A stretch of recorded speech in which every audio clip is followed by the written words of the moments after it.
وقال النبی صلی اللہ علیہ وسلم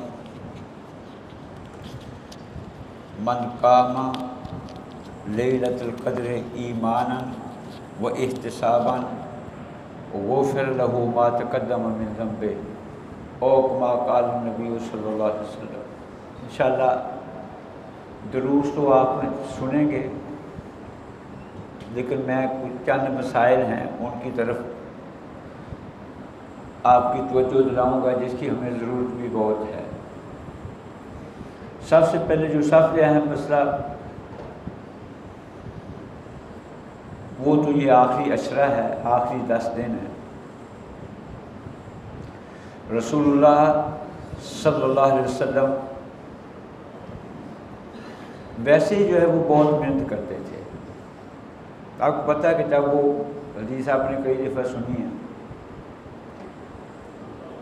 کہ جب وہ 3 صحابہ نے وہ نیت کی تھی کہ ایک نے کہا ساری زندگی روزے رکھوں گا، ایک نے کہا رات کو کبھی نہیں سوؤں گا، ایک نے کہا میں شادی نہیں کروں گا، تو رسول اللہ صلی اللہ علیہ وسلم نے فرمایا انا اخشاکم للہ وانا اتقاکم، یعنی کہ دونوں صفتیں رسول صلی اللہ علیہ وسلم کے اندر پائی جاتی تھیں۔ وہ اللہ سے سب سے زیادہ ڈرنے والے تھے۔ آج ہم جتنا بھی اللہ سے ڈرنے والے ہیں لیکن رسول صلی اللہ علیہ وسلم کے مرتبہ کو نہیں پہنچ سکتے، اور میں سب سے زیادہ متقی ہوں، میرے زیادہ کوئی متقی نہیں بن سکتا۔ اب وہ رسول اللہ صلی اللہ علیہ وسلم صحابہ فرماتے ہیں کہ ہم کبھی آپ کے پاس بیٹھتے تو ایک ایک مجلس میں 100 دفعہ استغفار کرتے تھے، اور یہ استغفار کے بڑے فائدے ہیں، دنیا میں بھی فائدے ہیں اور آخرت میں بھی فائدے ہیں۔ یہ سورۃ نوح کی تلاوت کر کے دیکھیں، جو استغفار کرتا ہے اس کو اللہ دنیا دیتا ہے، یعنی کہ جو بھی دنیا کی نعمتیں ہیں وہ اللہ دے دیتا ہے، اولاد بھی دے دیتا ہے، دنیا بھی دے دیتا ہے۔ اس لیے یہ استغفار کو ہم لازم پکڑ لیں۔ یہ دن جو ہیں ان دنوں میں بھی چلتے پھرتے بیٹھتے اٹھتے استغفار، اور پھر یہ استغفار جو ہے یہ آپ نے سنا ہے کہ قیامت کے دن نامہ اعمال ملنے ہیں، اور جن کو دائیں ہاتھ میں نامہ اعمال ملنے ہیں بڑے خوش ہوں گے، لوگوں کو بلائیں گے ہاؤ اقرؤ کتابی، آؤ میرا نامہ اعمال پڑھ لو۔ اور پھر رسول صلی اللہ علیہ وسلم نے ہماری رہنمائی فرمائی ہے کہ جو شخص یہ چاہتا ہے کہ کل اس کا نامہ اعمال اسے خوش کر دے، اچھا لگے، اس کو چاہیے وہ کثرت سے استغفار کرے۔ اب دیکھو نہ کوئی پیسہ لگتا ہے نہ کوئی روپیہ لگتا ہے، اگر ہم چاہتے ہیں کہ ہمارے نامہ اعمال ہمیں خوش کر دیں قیامت کے دن، تو پھر ہمیں کثرت سے استغفار کرنا چاہیے۔ ہمارے نامہ اعمال میں جب کل ہم اٹھیں تو استغفار بہت کثرت سے ہو۔ دیکھو کتنا آسان اس کا ہمیں بتا دیا، نہ اس میں پیسہ خرچ ہوتا ہے، نہ اس میں روپیہ لگتا ہے، نہ کوئی وقت لگتا ہے، نہ کوئی کسی کام میں رکاوٹ بنتا ہے۔ یہ ایک نسخہ ہمیں بتا دیا رسول صلی اللہ علیہ وسلم نے۔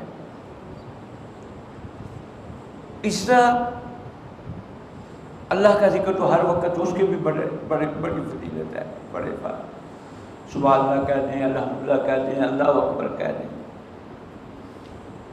یہ ساری چیزیں، یہ انسان کا یہ اعضاء جو ہیں ان کی طرف سے صدقہ بن جاتے ہیں، صدقہ بنتے ہیں اللہ کے۔ یہ جو ہم اپنے جسم کی نعمتوں کو دیکھیں کتنی نعمتیں ہیں، اب ان نعمتوں کا ایک دفعہ ہے کہ ہر شخص کو یہ چاہیے کہ جب وہ صبح اٹھے تو یہ جسم کے اندر 365 اعضاء ہیں، ہر عضو کی طرف سے اس کو صدقہ کرنا چاہیے، ہر عضو کی طرف سے صدقہ ہو۔ اب یہ بڑے قیمتی اعضاء ہیں سارے کے سارے۔ اگر بندہ 10 روپے بھی ایک عضو سے صدقہ کرے تو صبح صبح کتنے پیسے ہر روز۔ پھر سنوں میں کہ اور بھی بہت سی چیزیں صدقہ ہیں، یہ صرف نہیں ہے۔ پھر میں سبحان اللہ کہہ دوں تو یہ بھی صدقہ ہے، الحمدللہ کہہ دو تو یہ بھی صدقہ ہے، اللہ اکبر کہہ دو یہ بھی صدقہ ہے، کسی کو نیکی کا حکم دے دو یہ بھی صدقہ ہے، کسی کو گناہ سے منع کر دو یہ بھی صدقہ ہے۔ بھائی یہ سارے صدقے ہیں۔ اور پھر آخر میں فرمایا کہ کوئی آدمی اگر، ہماری مشکل ہے، ہمیں بہت سی نمازیں ہیں، ہمیں ان کے نام ہی نہیں آتے، فرمایا کہ مستغنی کرنے کے بندے کو ان سب چیزوں سے اگر صلاۃ الضحیٰ کی صرف 2 رکعتیں پڑھ لے، ہماری زندگیاں گزر جاتی ہیں، ہمیں صلاۃ الضحیٰ پڑھنے کا وقت ہی نہیں ملتا، 2 رکعت پڑھ لے صلاۃ الضحیٰ کی، یہی کافی ہے۔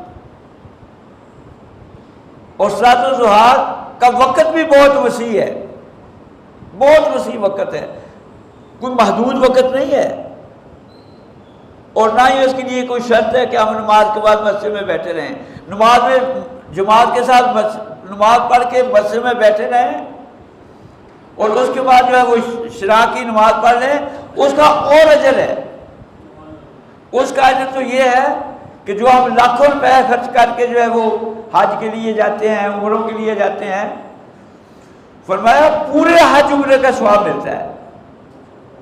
یہ ان دنوں میں خاص طور پر جو اعتکاف بیٹھے ہوئے ہیں ان کے لیے میں گزارش کرتا ہوں، اس کے بعد بہت سونے کا وقت ہے، جماعت کے ساتھ نماز پڑھ کے بیٹھیں، ذکر اذکار کریں، اور جب سورج طلوع ہو اس کے بعد 10 منٹ بعد اس کے 2 رکعت پڑھ لیں، ہر روز حج عمرے کا ثواب لیں۔ یہ کس نے گارنٹی دی ہے؟ رسول اللہ صلی اللہ علیہ وسلم نے۔ یہ صرف نہیں فرمایا کہ حج عمرے کا ثواب، فرمایا تاما تاما تاما، 3 دفعہ لفظ استعمال کیا تاما کے، یعنی کہ پورے حج عمرے کا ثواب، پورے حج عمرے کا ثواب، پورے حج عمرے کا ثواب۔ اور حج کا ثواب پتہ کتنا ہے؟ فرمایا صلی اللہ علیہ وسلم الحج المبرور لیس له جزاء الا الجنہ، جس کی حج قبول ہو گئی اس کا بدلہ جنت ہے، حج کا بدلہ جنت ہے۔ اور حج کی فضیلت فرمائی، فرمایا حج جو ہے اس سے اللہ تعالیٰ پہلے سارے گناہ معاف فرما دیتے ہیں۔ جس کو اللہ حج پہ لے جائے اور پھر وہ واپس آ جائے، حج اللہ اس کی قبول کر لے، فرمایا اس کو جنت کا ٹکٹ مل گیا، جنت کا ٹکٹ مل گیا۔ اور ایک حدیث میں ہے کہ وہ ایسے آتا ہے گناہوں سے صاف ہو کر جیسے نو مولود بچہ ہے، جیسے آج بچہ پیدا ہوا ہے، جب بچہ پیدا ہوتا ہے اس کا کوئی گناہ ہوتا ہے؟ کوئی گناہ نہیں ہوتا، وہ جو حج سے واپس آ جاتا ہے وہ ایسے ہی ہوتا ہے جیسے اس کا کوئی گناہ نہیں ہے۔ تو یہ 10 دن جیسے میں نے عرض کی، رسول صلی اللہ علیہ وسلم ویسے ہی بڑی محنت کرتے تھے، افلا اکون عبدا شکورا، اللہ نے مجھے اتنی نعمتیں دی ہیں، میں اللہ کا شکر گزار بندہ نہ بن جاؤں۔ جب اماں عائشہ نے کہا کہ اللہ کے رسول آپ اتنا لمبا قیام کرتے ہیں، ورم پڑ جاتے تھے پاؤں کو، تو اللہ کا جو شکر ہے، جتنی اللہ نے نعمتیں دی ہیں اس کا شکر اللہ کی اطاعت ہے، اور زیادہ نیکیاں کرنا ہے اور اللہ کی فرمانبرداری کرنا ہے۔ ایک چیز تو اس عشرے کے بارے میں اماں عائشہ فرماتی ہیں، یجتہد فی رمضان ما لا یجتہد فی غیرہ، رمضان میں جتنی محنت کرتے تھے اتنی عام مہینوں میں نہیں کرتے تھے، اور پھر رمضان میں سے جو آخری عشرہ میں محنت کرتے تھے وہ اس سے پہلے 2 عشروں میں نہیں کرتے تھے، بلکہ انتہا کی محنت خود بھی کرتے تھے، احیا لیلہ، رات کو بیدار ہوتے تھے، وَأَيْقَظَ أَهْلَهُ، اپنے گھر والوں کو بھی بیدار کرتے تھے۔ کس کے لیے کرتے تھے؟ اللہ کی عبادت کے لیے۔ اللہ کی عبادت کیا ہے؟ ذکر اذکار کرو، قرآن کی تلاوت کرو، نفل نوافل پڑھو، یہ ساری کی ساری اللہ کی عبادت ہے۔ اس کا معنی کہ یہ راتیں، اس کے لیے کوئی شرط نہیں ہے مسجد کے اندر بیٹھنا۔ مسجد کے اندر تو اس لیے بیٹھا جاتا ہے کہ یہاں ایک ماحول مل جاتا ہے۔ گھر کے اندر آدمی پہ جو ہے وہ نیند کا غلبہ ہو جاتا ہے، تو مسجد میں بیٹھنے کا ایک اور فائدہ ہو جاتا ہے۔ جب تک بندہ مسجد میں بیٹھا رہتا ہے اس وقت اللہ اس بندے کے ساتھ فرشتے مقرر کر دیتے ہیں۔ جب تک مسجد میں بیٹھا رہتا ہے فرشتے اس کے لیے دعائیں کرتے رہتے ہیں، اللہ مغفر لہ، اللہ ارحمہ، اللہ یہ تیرا بندہ تیرے گھر میں بیٹھا ہے، اللہ ان کو معاف کر دے، اللہ اس پہ اپنی رحمتوں کا نزول فرما دے۔ یہ جو فرشتے جو ہیں یہ دعائیں کرتے ہیں، یہ فرشتے دعائیں کرتے ہیں، اللہ مغفر لہ، اللہ ارحمہ، اللہ اپنی مغفرت کا نزول فرما دے، اللہ اس پہ رحم کر دے۔ اب جس کے لیے فرشتے دعائیں کریں، فرشتوں کی دعائیں سے کوئی کسی اور کی دعا جو ہے بڑی ہوتی ہے۔ ویسے اللہ تعالیٰ نے انسانوں کو بھی یہی کہا ہے، انسانوں کو بھی یہی کہا ہے، ادعونی استجب لکم، مانگو مجھ سے میں دیتا ہوں۔ اور فرمایا رسول صلی اللہ علیہ وسلم نے، آج ہماری دعائیں، ہمارا دل کہیں اور ہوتا ہے، ہاتھ اٹھائے ہوتے ہیں۔ فرمایا جب اللہ کے سامنے ہاتھ اٹھاؤ، اب تو منہ دنوں میں لے جاؤ، تمہیں یقین ہو کہ اللہ نے تمہیں دینا ہے، اس یقین سے اللہ سے مانگو۔ اور فرمایا کہ جب اللہ سے مانگنا ہے اچھی سے اچھی چیز مانگو۔ اللہ کے سامنے کسی چیز کی کمی نہیں ہے، اللہ سے مانگنا تو اچھا سے اچھا مانگو۔ اور پھر جب دعا ہے یہ نہ سمجھنا کہ ہماری دعا قبول نہیں ہوئی، ہمیں کچھ مل نہیں رہا۔ یہ دعا جو ہے ہر بندہ جو دعا کرتا ہے اس کو اس کا صلہ ملتا ہے، یا تو جو مانگا ادھر دنیا میں مل گیا، اگر دنیا میں ظاہری طور پہ ہمیں نظر نہیں آیا میرا، کتنی جو ہے اس پہ مصیبتیں آنے والی ہوتی ہے جو اللہ تعالیٰ ان کو دور کر دیتا ہے۔ ورنہ جب بندہ دعا کرتا ہے دعا اللہ کی طرف جاتی ہے، اللہ کی طرف جاتی ہے، اور کوئی مصیبت اس بندے پہ آ رہی ہوتی ہے، اب وہ دعا اس مصیبت کو روک لیتی ہے، آنے نہیں دیتی۔ حدیث کے الفاظ ہیں یفتل جان الی یوم القیامہ، قیامت تک دعا اس کو روکے رکھے گی، اس مصیبت کو روکے رکھے گی، قیامت تک اس کو نیچے نہیں آنے دے گی۔ ایک طریقہ یہ دعا کا صلہ ملتا ہے کہ اللہ تعالیٰ جو ہے وہ مصیبتوں سے، بیماریوں سے محفوظ کر لیتے ہیں۔ اور اگر یہ بھی نہیں ملا، اللہ قیامت کے دن جو ہے اس کا اجر دیں گے۔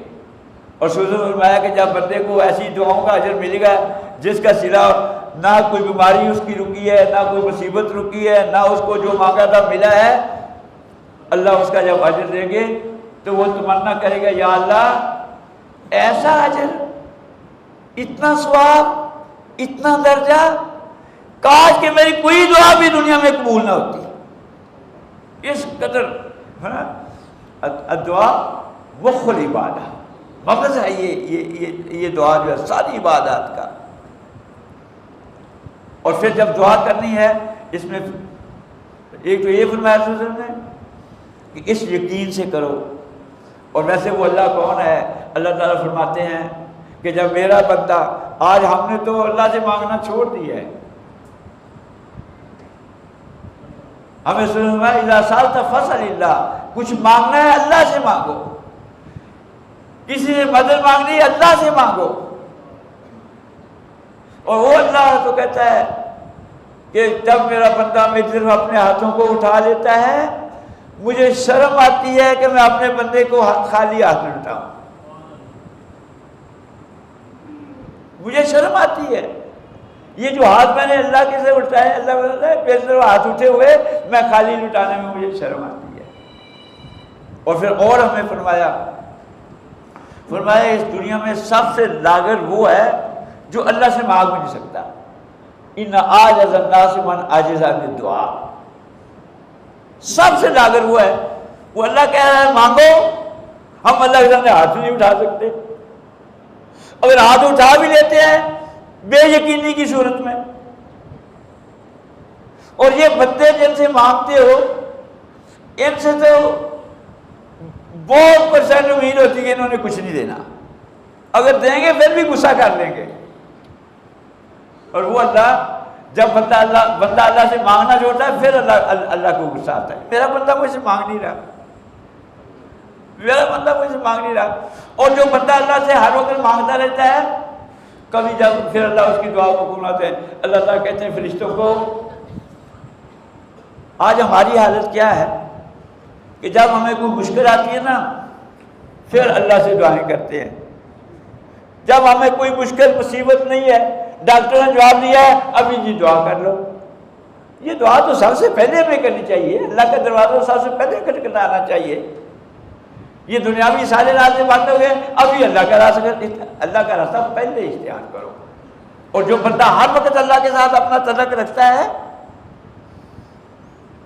غمی میں بھی، خوشی میں بھی، فراوانی میں بھی اور کمی میں بھی، جب وہ پھر اللہ کے سامنے ہاتھ اٹھاتا ہے، اللہ تعالیٰ کہتے ہیں فرشتوں کو، فرشتوں یہ میرا بندہ جو مجھ سے مانگ رہا ہے یہ مجھے آواز پہچانی لگتی ہے، یہ مجھے پہچانی آواز لگتی ہے، اس کی دعا مانگ رہا ہے جو تو اس کو دے دو۔ اور اسی ہمیں فرمایا کہ جو شخص چاہتا ہے کہ مصیبت وقت اس کی دعا کو سنی جائے، وہ اپنے اللہ کو جب فراوانی ہو، جب خوشی ہو، جب نعمتیں ہوں، پھر بھی اپنے اللہ کے ساتھ تعلق رکھے۔ یہ نہیں کہ وہ نعمتیں تو سب اللہ نے دی ہے، اب اسے تعلق ہی ختم ہو گیا، اب مستغنی ہو گیا۔ ہم کسی حالت میں اللہ سے مستغنی نہیں ہیں، ہر وقت ہم اللہ کے محتاج ہیں، اللہ کے محتاج ہیں۔ تو یہ 10 دن جو ہیں یہ دعاؤں میں، التجاؤں میں، استغفار میں، اللہ کے ذکر میں، اور خاص طور پر جب اما عائشہ نے پوچھا رضی اللہ تعالی عنہا، اے اللہ کے رسول جب مجھے پتہ چل جائے کہ یہ لیلۃ القدر ہے، ابھی لیلۃ القدر، میں اللہ سے کیا مانگوں؟ ہمیں بھی اللہ تعالیٰ سے ہر وقت وہی مانگنا چاہیے، اللہ سے معافی مانگے، اللہم انک عفو تحب العفو فاعف عنا، اللہم انک عفو تحب العفو فاعف عنی۔ یہ جو ہے ہمیں جو ہے وہ اللہ سے مانگنا چاہیے۔ تو یہ چیزیں تو آپ سنتے رہتے ہیں، تو میں بھی یہی کہہ رہی، میں تو کچھ اور مسائل آپ کو بیان کرنے تھے،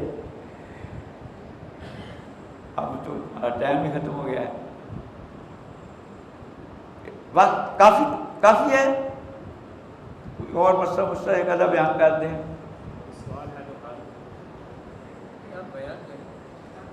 بس 5-7 منٹ اور کر دیتے ہیں، وہ چیزیں جن کا ہمارے ساتھ تعلق ہے،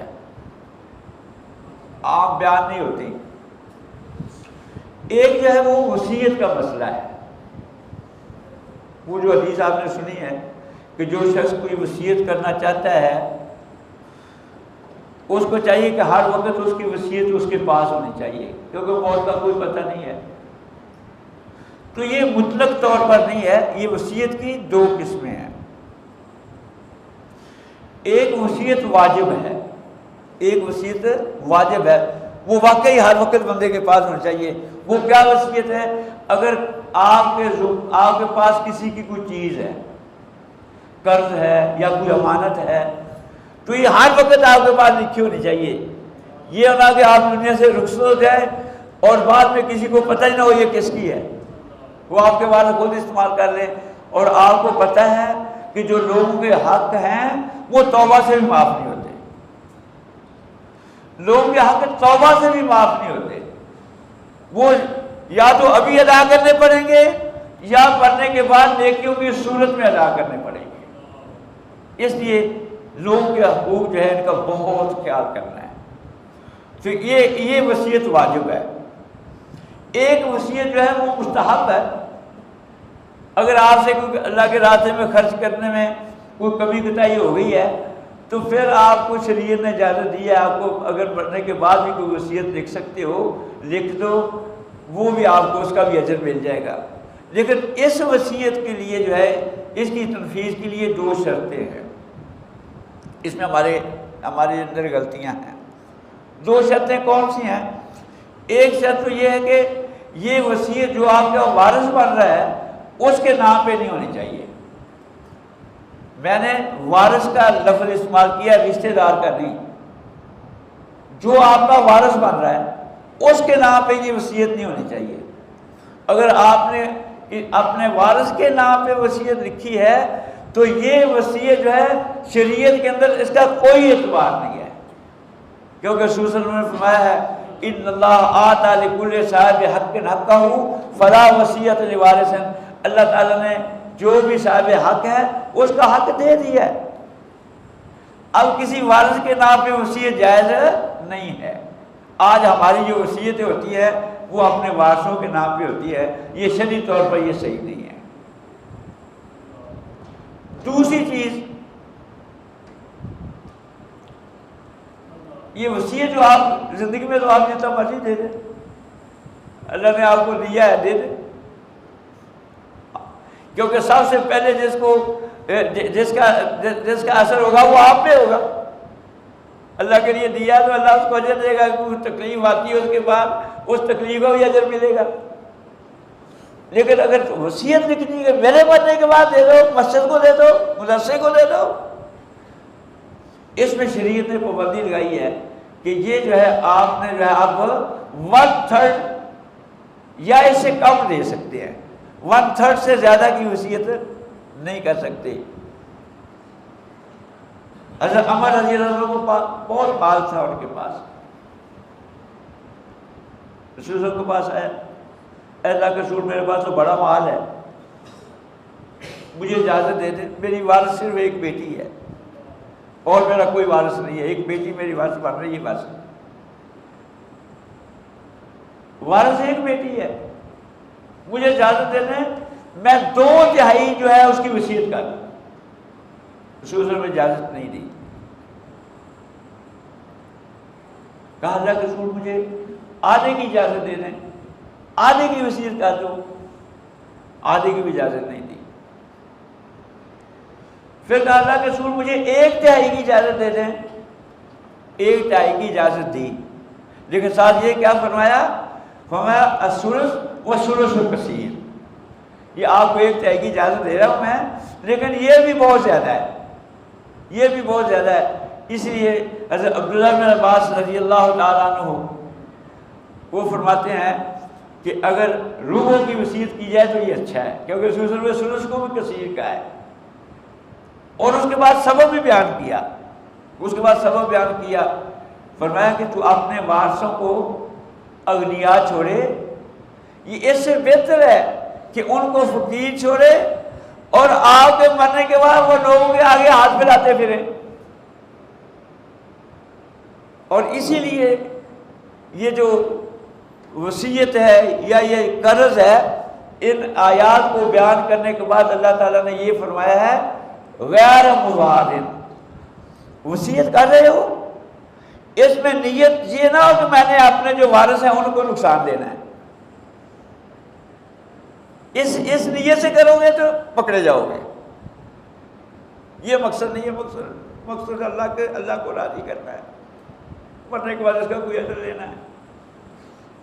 اگر اس نیت سے وصیت کر رہے ہو، یا ایسے ہی قرض دینا نہیں ہے کسی کا بھی، کسی غریب کا کہہ دیتے ہو اپنے وارثوں کو تاکہ ان کو محروم کرو وراثت سے، میں نے یہ اتنا قرض اس کا دینا ہے. یہ اللہ نے قرآن میں فرمایا ہے. تو یہ وصیت جو ہے یہ نہیں کرنی چاہیے. ایک چیز اور، تھکے تو نہیں ابھی؟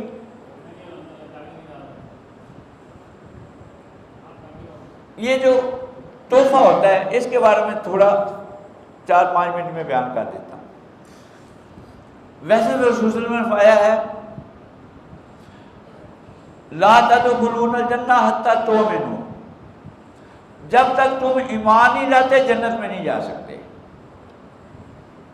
ولا تؤمنوا حتی تحابوا، اور اس وقت تک تم مومن نہیں ہو سکتے جب تک تم آپس میں محبت نہیں کرتے. جب تک مسلمان سے محبت نہیں کرتا، دل کے اندر کدورت ہے، حسد ہے، بغض بھرا پڑا ہے، یہ مومن نہیں ہو سکتا. ایمان کے لیے شرط ہے کہ سارے مسلمان آپس میں محبت کریں.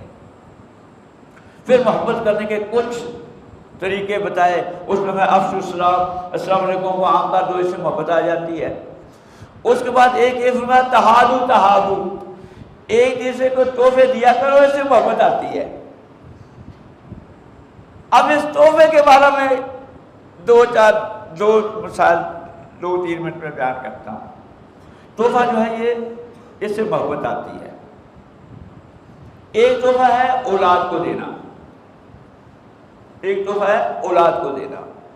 اگر کوئی قیمتی تحفہ ہے تو وہ اولاد کو اگر دینا ہے تو وہ برابر دینا ہے، وہ نہیں کہ بال بیٹوں کو دے رہا ہے، بال کو نہیں دے رہا، بیٹوں کو دے رہا ہے، بیٹی کو نہیں دے رہا۔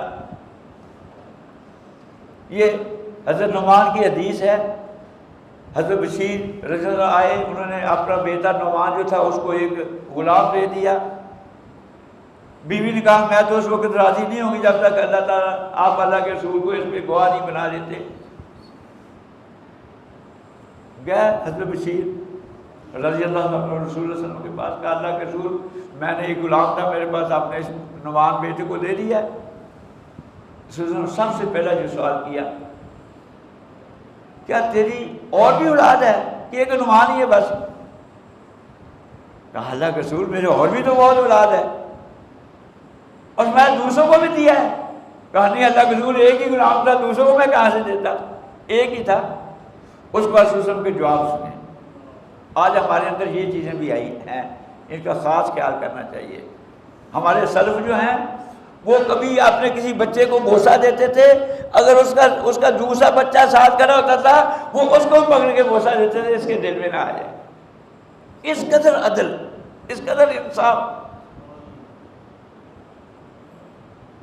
فرمایا اے بشیر، سب سے فرمایا اتقوا اللہ فاضلوا بین اولادکم، اللہ سے ڈرو، اپنی اولاد کے درمیان عدل کرو۔ اسی لیے اگر کوئی زندگی میں کوئی کہتا ہے میں زندگی میں وراثت تقسیم کرنا چاہتا ہوں تو اس میں شریعت نے ہمیں جب تو کسی اور کو تحفہ شوفہ دینا تو دے دو، کوئی بات نہیں، لیکن اولاد کو دینا ہے اس میں برابری کرنی ہے، اس میں برابری کرنی ہے۔ یہ شرط ہے، اولاد کو دینا ہے تو برابری ہونی چاہیے۔ اس کے بعد یہ تحفے کا جو ہے وہ ایک اور مسئلہ بھی ہے۔ وہ مسئلہ کیا ہے؟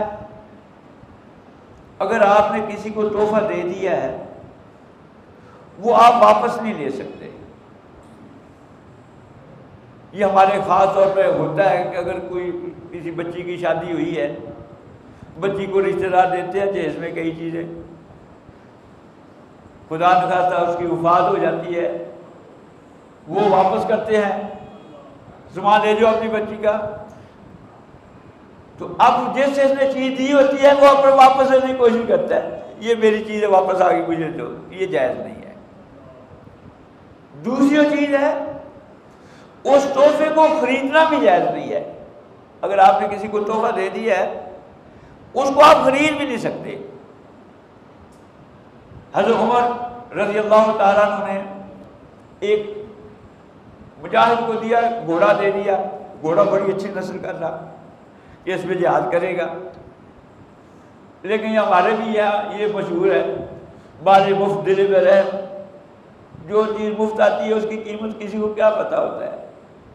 اس نے وہ گھوڑا ضائع کر دیا، نہ اس کو کھانا پینا صحیح دیا، کچھ بھی نہیں ہوا۔ اب اس نے وہ گھوڑا بیچنا چاہ رہا تھا، اور جو ایسی چیز ہوتی ہے سب کو پتا ہوتا ہے یہاں سستی، یہ سستی ملتی ہے، یہ 24 بازار میں جاؤ وہ 50,000 والا موبائل وہ 10,000 میں دے کے چلے جاتے ہیں، کیونکہ انہوں نے خریدا ہی نہیں، ان کو اس کی قیمت کا کیا پتہ ہے، تو کہ وہ سستا دے دے گا، سستا۔ رسول کے پاس آئے حضرت عمر مسئلہ پوچھنے کے لیے، اجازت لینے کے لیے، اللہ کے رسول میں نے فلاں کو دیا تھا گھوڑا، اور وہ گھوڑا جو ہے نا ابھی وہ بیچ رہا ہے اور بیچے گا بھی سستا۔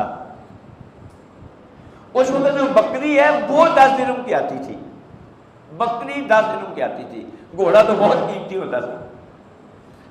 اب اے عمر لا تبیعہ، وَلَوْ بَاعَكَ بِدِرْهَمٍ، اگر وہ ایک درہم کو بھی آپ کو دے تو اس کو نہیں خریدو۔ اس کے بعد اس کا سبب بیان کیا، فرمایا العائد الی ہبتہ کالکلب یقین ثم یعود فیہ، فرمایا جو شخص جو ہے وہ اپنا تحفہ دے کر اس کی طرف دوبارہ لوٹتا ہے، فرمایا اس کی مثال کتے کی مثال ہے۔ جیسے کتا کہہ کر کے دوبارہ اس کو چاٹتا ہے، یہ اس کی مثال ویسی ہے کہ جیسے کسی کو تحفہ جو ہے وہ دے کر اس کو واپس لیا جائے، کسی طریقے سے بھی لیا جائے۔ اللہ کو ضائع کہتے آپ کا وقت تھوڑا سا میں نے زیادہ لے لیا ہے، تو میرے شروع میں تھوڑا سا وہ لائن سے اتر گیا، وہ چیزیں ساری آپ سنتے رہتے ہیں۔ تو اللہ تعالی ہم سب کو اسلام کی سمجھ دے، اسلام پر عمل کرنے کی توفیق عطا فرمائے۔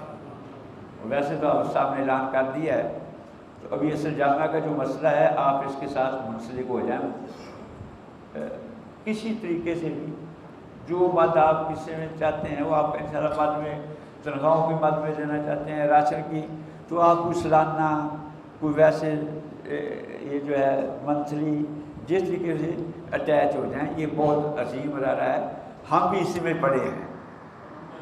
اور آپ کو پتہ یہ سب سے بڑا صدقہ جاریہ ہے، یہ ہمیں جنہوں نے پڑھایا ابھی ہم پڑھا رہے ہیں، اور اللہ کے فضل و کرم سے یہ ہمارا ادارہ جو ہے اس کے بہت بچے جو ہیں وہ سعودیہ کے جامعات میں داخل ہوتے ہیں، اور پھر آ کر وہ بڑے بڑے اچھی پوسٹوں پہ پڑھاتے ہیں یونیورسٹیوں میں۔ تو یہ بہت بڑا صدقہ جاریہ آپ لوگوں کے لیے بن جائے گا۔ اگر کسی کے پاس ابھی نہیں بھی ہے تو یہ کوئی عام دوسروں والا فنڈ نہیں چاہیے، ہمیں تھوڑا سا زیادہ چاہیے۔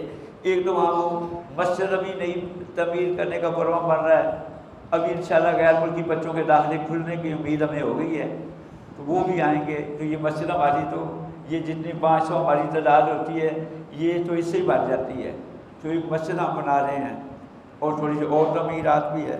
تو ان مدوں میں بھی، اور یہ جامعہ جو چل رہا ہے اس کے اندر بھی مدیں ہیں، تو اللہ تعالیٰ آپ کو جو ہے وہ جزائے خیر عطا فرمائے۔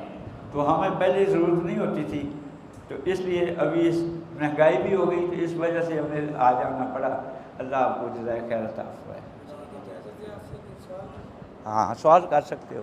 آپ نے کہا ہے کہ جو وصیت لکھ کے رکھو، جی آپ نے کہا نا وصیت لکھ کے اپنے پاس رکھا کرو۔ ہاں وہ وصیہ واجبہ وہ ہے جو آپ نے کسی کا کچھ دینا ہے، آپ پہ کوئی قرض ہے یا آپ کا کوئی یہ اس کی وصیت واجب ہے، دوسری وصیت واجب نہیں ہے۔ فرماتے جائیں یہاں آگے جمع کروا دیں، پیچھے بھی ساتھی بیٹھے ہیں، دل کھول کے جو ہے وہ بھرپور دعوت فرمائیں۔ اللہ جزائے خیر عطا فرمائے۔ خواتین کی طرف سے جمع کیا گیا دعوت اوپر پہنچ چکا ہے، اللہ قبول فرمائے اور آپ کے لیے صدقہ جاریہ بنائے۔ جزاکم اللہ۔